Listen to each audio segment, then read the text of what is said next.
Quand l'artisan soulève un énorme tube d'acier à la grue, il l'enfile lentement dans une bobine d'acier pour lui servir d'axe. Puis il pose la bobine sur deux supports en fer. Une fois le tube utilisé comme rouleau, les liens de fixation fondent, une tôle d'acier longue de plusieurs centaines de mètres se déploie instantanément. L'artisan l'introduit ensuite dans cette machine de découpage de tôle, sous la forte pression de l'équipement. La tôle est aussitôt découpée en bandes de largeur égale, avec ces bandes comme matière première. Ce petit atelier de Peshawar leur donne une toute nouvelle allure grâce à un savoir-faire époustouflant, pour fabriquer un objet bon marché pour les habitants, malgré un environnement simple et des équipements basiques. Le produit final est solide et ultra économique. Il est donc très populaire auprès des locaux, et la demande dépasse souvent l'offre. Sur un autre poste, un dévidoir enroule les bandes en petites bobines d'acier, c'est la première étape de préparation. Leur largeur et leur épaisseur déterminent directement les dimensions du produit fini. Comme les dimensions de la matière ne sont pas encore uniformes et précises, avant l'usinage proprement dit, l'artisan les introduit dans cette machine pour les laminer et réduire leur épaisseur. Alors, à ce stade, avez-vous deviné ce qu'ils sont en train de fabriquer?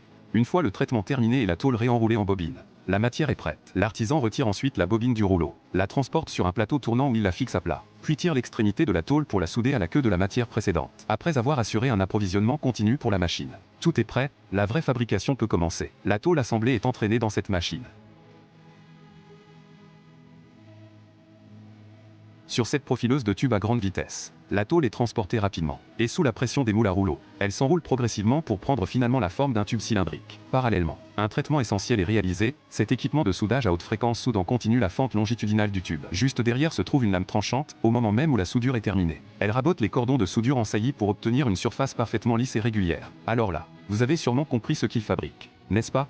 Et oui, après refroidissement à l'eau et découpage en tronçons à la dimension souhaitée par la machine de coupe, les bobines d'acier ont complètement changé de visage dans ce petit atelier, et se sont transformées en tubes d'acier. C'est tout le processus de fabrication des tubes d'acier.